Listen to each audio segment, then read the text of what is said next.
Hace algunos años que aquí en Guadalajara y también en otras partes del mundo, con autorización de la Santa Sede, celebramos los ritos de la Semana Santa anteriores a la reforma que hubo en 1955 bajo el Papa Pío XII.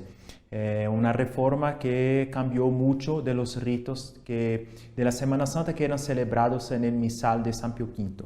Entonces, básicamente, son los ritos de la Semana Santa presentes en el misal de San Pío V. Entonces, vamos a dar aquí unas explicaciones sobre estos ritos, ¿no?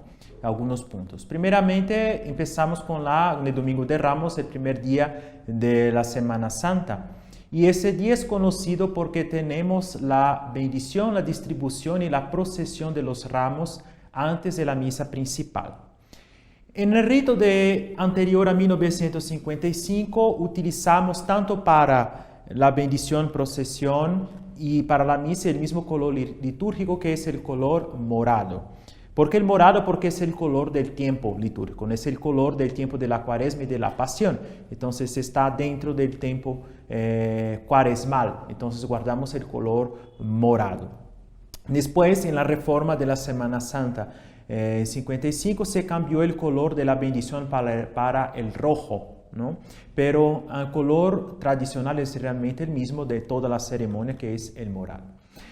Esta ceremonia de la bendición de ramos es muy solemne en su aspecto y remonta a un tiempo en el que se celebraba en el principio del rito romano, entonces dos misas, una misa en un templo y luego se hacía una procesión hasta otro templo donde se celebraba otra misa. Y ese aspecto se quedó en el hecho de que la bendición de ramos se parece con una misa o tiene el cuadro de una misa, ¿no? En el misal de San Pío V. Entonces el rito de bendición tiene como los elementos de una misa, como un introito, una oración, epístola, gradual, evangelio. Entonces si seguimos más o menos los propios de una misa, ahí vamos a tener en la bendición de ramos, ¿no? Por eso que es una bendición bastante extensa. Y en vez del canon de la misa, que consagra en la misa las especies eucarísticas, ahí no vamos a tener porque no es una misa, pero vamos a tener una serie de oraciones con las que se bendicen los ramos, que es como si fuera el canon de la misa, ¿no? Como, imagine que en vez de consagrar las especies eucarísticas en la misa, entonces consagramos, por decir así, los ramos, ¿no?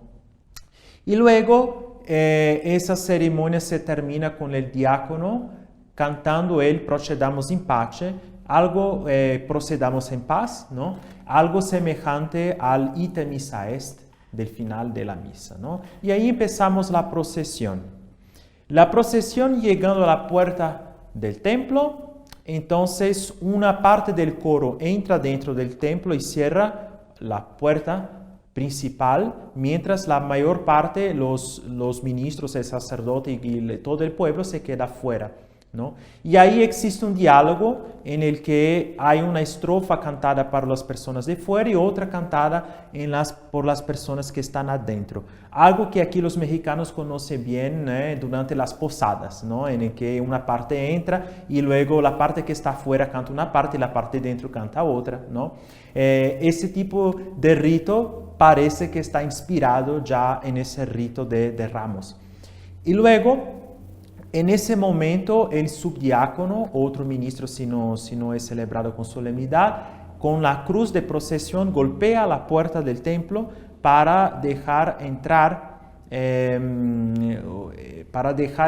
todas las personas, ¿no? Entonces ese rito bastante bonito, pues representa las puertas del cielo cerradas desde el pecado original y que con la cruz de Cristo, justamente, porque el Cristo nos salvó en la cruz, se abre, ¿no?, a los fieles, ¿no? Entonces la cruz de Cristo abre la puerta del templo, las puertas del cielo que desde el pecado original estaban cerradas, ¿no?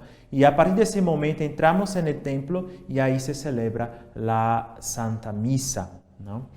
En la Santa Misa lo que hay de particular en este día es el hecho que se canta la Pasión según San Mateo, ¿no? Y ese rito de la pasión es bastante especial para esas ceremonias de la Semana Santa, porque la pasión es cantada por 3 diáconos adicionales. Y es una novedad porque es algo que solo se encuentra en el rito romano, ¿no? Si van a ver los ritos orientales o otros ritos, no van a encontrar ese tipo de ceremonia en la que llega 3 diáconos y con 3 voces diferentes cantan la pasión. Entonces, ¿cuáles son las 3 voces? La primera voz es la voz del cronista. Pues el cronista es aquel diácono que va a cantar la mayor parte de la pasión, que es la narración. Es como si fuera el narrador de la historia, ¿no? Y luego tenemos la parte de Cristo, que es un diácono que va a cantar con una voz bastante baja y que va a ser todas las veces que Cristo habla, ¿no? Toda vez que Cristo durante la pasión habla, entonces él va a ser la voz de Cristo. Y luego hay la sinagoga. La sinagoga es otro diácono que va a cantar con una voz bastante alta y va a ser todas las voces de todos los otros personajes diferentes de nuestro Señor Jesucristo, ¿no? Entonces, estas 3 voces, una voz mediana, una voz bien alta y una voz bien baja, ¿no?, hacen como esa dramatización de la pasión de nuestro Señor, que sí tiene algo, es una narración bastante dramática, ¿no? Entonces tiene ese elemento de ese drama. Y luego vamos a tener la última parte de la pasión, que esa parte se canta según los ritos comunes del canto del Evangelio de la misa, ¿no? Y es cantada en la misa solemne por el diácono mismo de la misa. Entonces, esa parte decimos que es el Evangelio de la misa, como si la primera parte de la pasión fuera como una especie de algo que precede la ceremonia del Evangelio. Entonces, el diácono de la misa sí tiene ese momento en que va a cantar la última parte de la pasión. Lo que también difiere en ese punto de la pasión del rito anterior a 1955 al rito que fue reformado en 1955 es que la pasión de Cristo en el rito anterior es más extensa.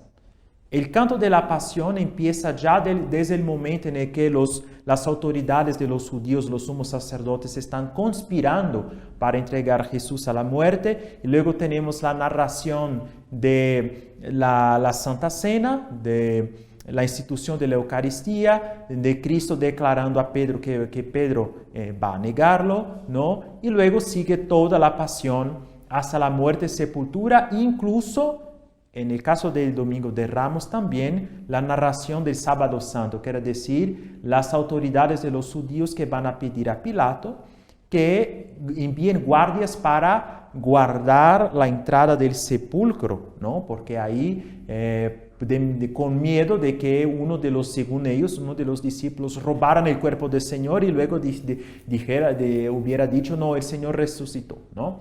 Entonces, toda esa narración en la reforma de 1955 fue reducida únicamente a la agonía del Señor y luego todo lo demás hasta la sepultura del Señor. Entonces, toda esa parte de la conspiración de la Santa Cena y luego las autoridades judías pidiendo la guardia a Pilatos fue suprimida en la reforma para hacer una pasión más corta. Según ellos, o simplemente empezar la pasión ya con la agonía del Señor, ¿no?, tirando toda la parte anterior. Y luego se siguen los ritos de la Santa Misa como de costumbre. Otro punto que también puede ser importante sobre ese rito es el uso de las casullas dobladas en el lugar de las dalmáticas o de la dalmática y túnica por los ministros sagrados, esto es el diácono y el subdiácono. Esa veste es bastante antigua y de hecho el uso de la casulla por parte de los ministros es más antiguo que el uso de la dalmática, ¿no? La dalmática es una veste que apareció en la Edad Media y tiene un sentido bastante de una veste de fiesta, una veste de gala, una veste de alegría, ¿no? Entonces, estas vestes en los días más penitenciales del año, durante la Cuaresma, durante el Adviento, entonces, eran reemplazadas por las vestes anteriores, quiere decir las casullas, ¿no?, para marcar una señal de penitencia más grande. Solo que los ministros, como están a servicio del sacerdote, Entonces ellos doblaban la casulla adelante, porque las casullas antiguas eran bastante extensas en el brazo. Entonces, para facilitar el movimiento de los ministros, ellos la doblaban adelante, ¿no? Incluso el diácono llegaba un momento, y como él tiene que estar muy cerca del altar y sirviendo al sacerdote, entonces él ponía la casulla sobre el hombro izquierdo y la amarraba así como si fuera una estola diaconal por aquí, ¿no? Esa veste fue reemplazada por lo que llamamos la estola ancha, ¿no? Una especie de estola ancha que reemplaza la casulla desde el momento del Evangelio hasta después de la comunión por el diácono, ¿no? Entonces, estos elementos desaparecieron en la reforma de la Semana Santa de 55 y posteriormente para todo el año litúrgico en la reforma de 61, ¿no? Pero es una marca de la gran antigüedad de estas ceremonias, ¿no? El hecho de que los ministros estén no utilizando las vestes de fiesta, las dalmáticas, sino las casullas como era en la antigüedad.